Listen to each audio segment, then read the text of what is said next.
Morning, everyone. Good morning, everyone. Good morning, everybody.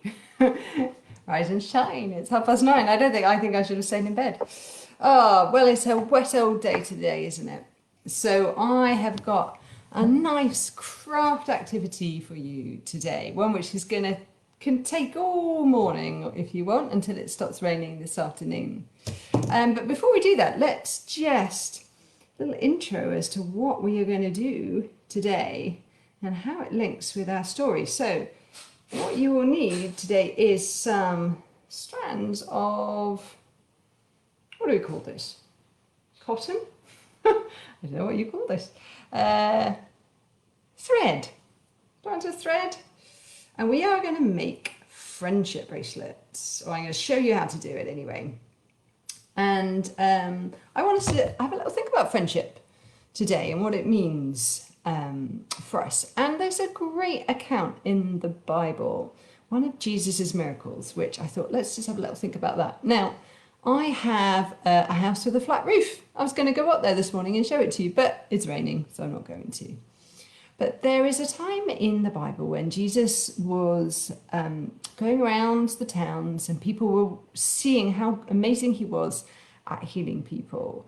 And they wanted to hear what he said, and they wanted to bring their kind of, dodgy toe or crooked back, all their problems to Jesus. So he was in a house and it was just getting rammed full of people. You ever been in a space that's really crowded? Of course not at the moment, but busy, busy, busy, busy like an airport.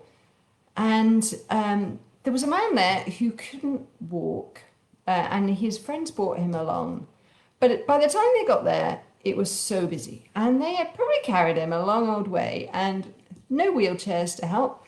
They just had like a little kind of carrier bed, like a little camp bed, probably, like a stretcher that they could have carried him along on. So, Jocelyn, can we get in? Our friend, we want to see Jesus. But there was just no way they were going to get in, all five of them, too bulky. But the friends didn't give up. They were determined that their friend was going to see Jesus. So they climbed up onto the roof, and just like my house, those houses had flat roofs in those days. And the roof covering would have been like this sort of like matting with a load of straw and stuff all plastered down. What did they do? Well, they thought, we'll just go straight down, won't we? So they started rolling back the layers. You imagine the dust and the sawdust and the straw was probably starting to fall down. And people in the room were looking up, going, what is going on? And then they lowered their friend down on his stretcher, right down in front of Jesus to grab his attention. And Jesus miraculously healed him. He said, get up. And in fact, he said something interesting, get up, your sins have been forgiven. So he was not only healing him in that physical way that his friends were desperate for, and he was probably desperate for as well, but he was healing him inside as well, which is a very powerful part of the story. But I wanted to focus on those friends today. How amazing that those friends cared so much about this man that they wanted to carry him all that way. That would have been hard, heavy work.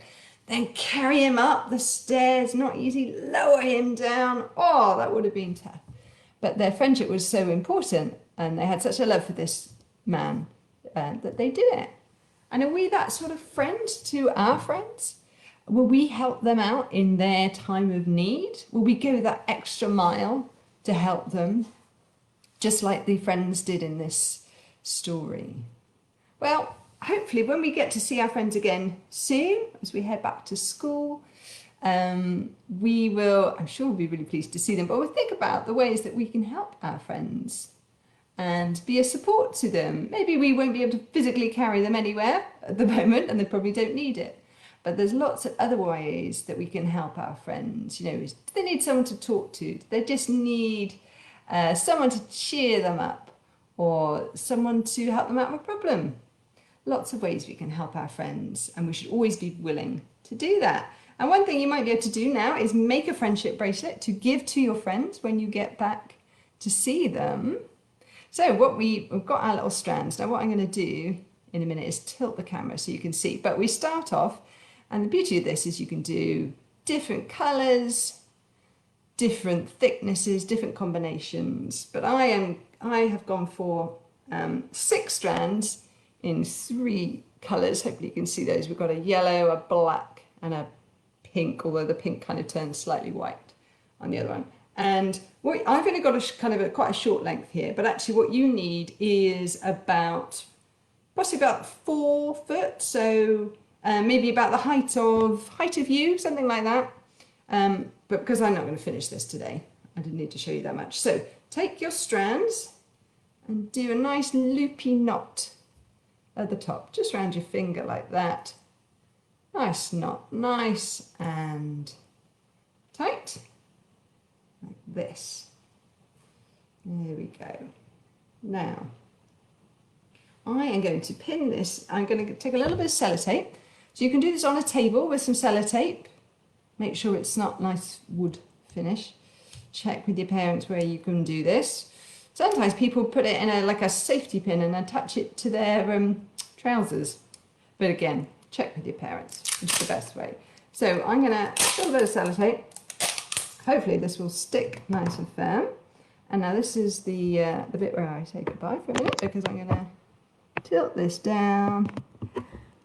And hopefully, okay, that's quite a good.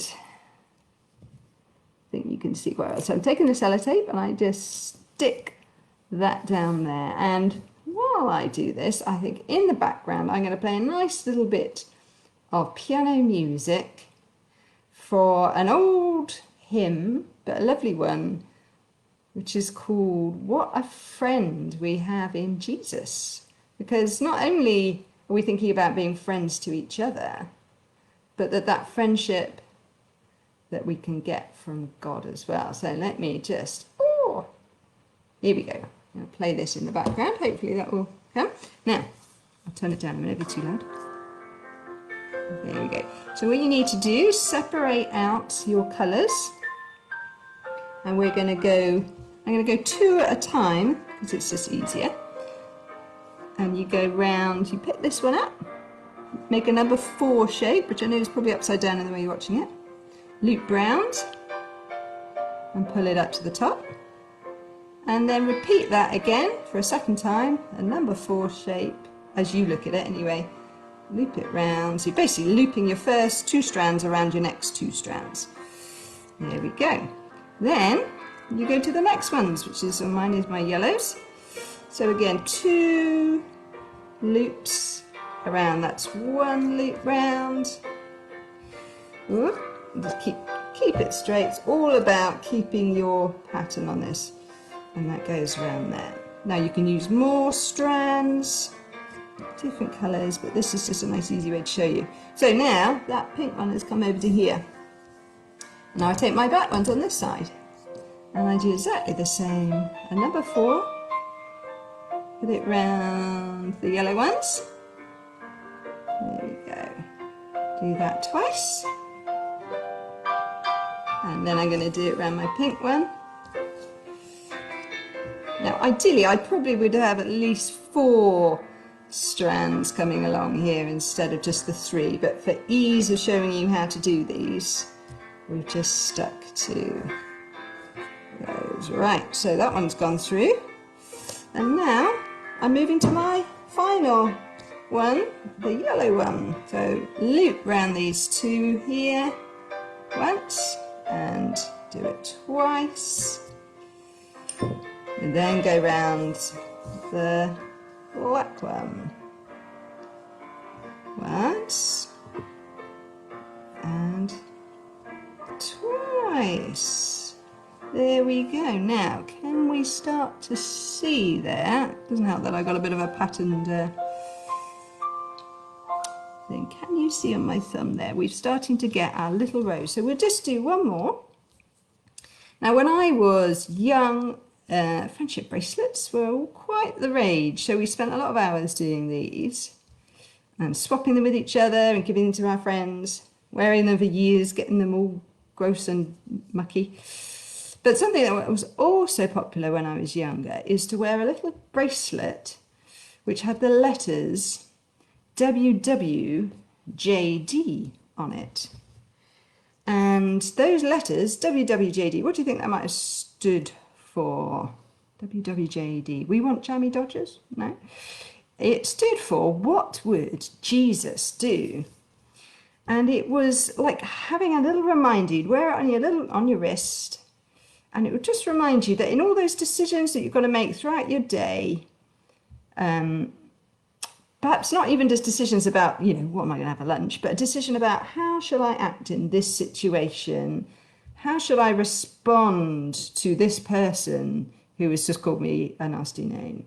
And having that little bracelet which says, what would Jesus do, was a reminder to use Jesus as the example in our actions. Because if you do that, I'm telling you, you can't go far wrong. Jesus told us things like, turn the other cheek and forgive your enemies and be kind to one another and treat each other as you want to be treated yourself. So if you get really advanced with friendship bracelet making, you could branch out, find a YouTube tutorial, and there are ones where it actually shows you how you can put letters into your bracelet, which I think is really rather clever. Or you can string some beads together and get beads which have got letters on them. All right, I think we've got a nice little demonstration here. And yeah, get your WWJD bracelet. But if you just want to have a go today on a wet day to make a nice friendship bracelet for your friends, well, here we are. You see, that took me all of about 8 minutes, didn't it, to get that far. And yeah, actually, I might, even with the amount of material there I have, maybe 3 foot will do enough. Depends how, I think the more colours you have, the more material, length of cotton and thread you need. But that is coming along nicely with my 3. So I'm going to keep going with that today in my rain. I hope you have a good day, and I will be back again on Monday. We've got another week to go. And until then, stay safe, and I will see you